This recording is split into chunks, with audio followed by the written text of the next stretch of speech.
Hi friends, எல்லாருக்கும் வணக்கம். இந்த வீடியோ எதுக்குன்னா, ஆக்சுவலாக புதுசாக யாராவது பிஸ்னஸ் பண்ண போறீங்கன்னா எனக்கு தெரிஞ்ச ஒரு சில டிப்ஸை தான் நான் உங்களுக்கு ஷேர் பண்ண போகிறேன். அதுக்கு முன்னாடி நீங்கள் எனக்கு கொடுக்குற சப்போர்ட்டுக்கு ரொம்ப ரொம்ப மனப்பூர்வமான நன்றிகள். இதே மாதிரி சப்போர்ட்டை நீங்கள் கொடுக்கணும் அப்படின்னு நான் உங்ககிட்ட வேண்டி கேட்டுக்கிறேன். அண்ட் வந்து ஃபஸ்ட்டு ஒரு பிஸ்னஸ் ஏதாவது பண்ண போறீங்கன்னா என்ன பிஸ்னஸ் பண்ண போறீங்க அப்படின்னு சொல்லிட்டு சூஸ் பண்ணிக்கோங்க. அது வந்து உங்களுக்கு கம்ஃபர்டபுளாக ஓரளவுக்கு இருந்தால் போதும். மற்றபடி நீங்கள் அதை பண்ணும்போதே வந்து கம்ஃபர்டபுளாக மாற்றிக்கலாம்.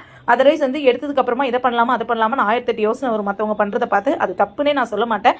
ஏதாவது ஒரு வகையில் முன்னேறணும்னு நினைக்கிறோம். ஸோ இன்னொருத்தவங்களுக்கு வந்து அது ஹையாக போகும்போது ஏன் அதை நம்ம எடுத்து பண்ணக்கூடாதான்னு தோணும். பட் அதுக்குள்ளே என்ன டிஃபிகல்ட்டிஸ் இருக்குது, அதுக்கு எவ்வளோ நேரம் ஸ்பெண்ட் பண்ணணும், அதுக்கு எவ்வளோ உழைப்பு தரணும்னு சொல்லிட்டு அந்த தொழிலில் இறங்கும்போது தான் தெரியும். ஸோ ஃபர்ஸ்ட் வந்து உங்களோட பிஸ்னஸை சூஸ் பண்ணிக்கோங்க. சூஸ் பண்ணதுக்கப்புறமா அதுக்கான பொருட்களை எங்கே வாங்கணும்னு சொல்லிட்டு நீங்கள் நிச்சயமாக வந்து தேடி தேடி கண்டுபிடிக்கணுங்க. யாருமே வந்து சொல்ல மாட்டாங்க. மரணப்படுக்கையில் இருக்கவங்க கூட நான் சொல்கிறேன், அவங்களுக்கு ஒரு விஷயம் தெரியுது நான் பிஸ்னஸில் மோஸ்ட்லி 90% ஆஃப் பீப்புள் வந்து சொல்ல மாட்டாங்க. அதையும் மீறி அந்த 10% வந்து இன்னொருத்தவங்களும் பழக்கிட்டோம், இன்னொருத்தவங்களும் வளரட்டும், நமக்கு தெரிஞ்சதை சொல்லலாம் அப்படின்னு சொல்லிட்டு சொல்கிறவங்க இருப்பாங்க. ஸோ மற்றவங்கள டிபெண்ட் பண்ணவே பண்ணாதீங்க. நீங்கள் தேடுங்க, ஆன்லைனில் தேடுங்க. நிறைய வந்து வெப்சைட் இருக்குது, இந்தியா மார்ட் இருக்குது, அந்த மாதிரி கூகுள் இருக்குது. நீங்கள் டைரெக்டாகவே போயிட்டு சென்னைலாம் பார்த்தீங்கன்னா பாரிஸ் போன்ற இடத்துலலாம் ஹோல்சேல் மார்க்கெட், நம்ம பாண்டிச்சேரியிலே பார்த்தீங்கன்னா பஸ் ஸ்டாண்ட் பின்னாடி ஃபுல்லாக ஹோல்சேல், அந்த மாதிரி ஒரு இடத்துக்கும் ஹோல்சேல் இருக்கும். அதை வச்சு ப்ராடக்ட்டை ஃபர்ஸ்ட் சூஸ் பண்ணுங்க. ஒரு ப்ராடக்ட்ல தான் நான் ஆரம்பிச்சேன். இப்போ கிட்டத்தட்ட 36 ப்ராடக்ட் பண்ணியிருக்கேன். ஸோ நிறைய டைப் ஆஃப் சர்வீஸ் வந்து நம்ம பீப்புளுக்கு வந்து கொடுத்துட்டு இருக்கோம் இந்த பூஜா பொருளே. ஸோ அது வந்து எனக்கு ரொம்ப ஹாப்பி. ப்ராடக்ட்டை பக்காவாக சூஸ் பண்ணிக்கோங்க. உங்களுக்கு கொடுக்கக்கூடியவங்க மேக்ஸிமம் வந்து மேனுஃபேக்சராக பார்த்துக்கோங்க. அப்போ தான் நீங்கள் மார்க்கெட் ப்ரைஸை விட ₹1 கம்மியாக கொடுக்க முடியும்.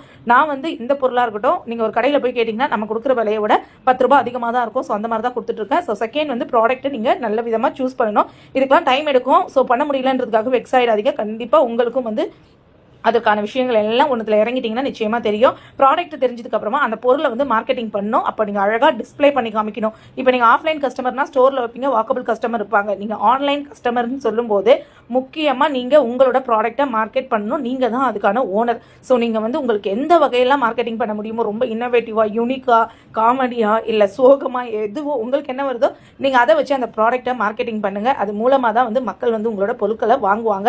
அண்ட் அடுத்ததாக வந்து பார்த்தீங்கன்னா ரீசனபிள் ப்ரைஸ் கொடுக்கணும். ஃபோர்த் ஒன் ஆல்ரெடி சொன்ன மாதிரி மேனுஃபேக்சர் கிட்ட வாங்கினா தான் ரீசனபிள் பிரைஸ்ல நீங்க ப்ராடக்ட்டை கொடுக்க முடியும். ஃபிஃப்த் ஒன் பேக்கிங் ரொம்ப மஸ்ட்டுங்க. நானே பிகினிங்லலாம் பேக்கிங் சரி வரல, இன்னுமே எங்களுக்கு ப்ராப்பரான அட்டைப்பெட்டி கிடைக்கல, தேடிட்டே இருக்கோம், வாங்கிடுவோம். ஸோ பேக்கிங் ரொம்ப ரொம்ப ரொம்ப முக்கியம். இந்த 5 பாயிண்ட்டை ஃபர்ஸ்ட் இன்னைக்கு நான் சொல்லியிருக்கேன்.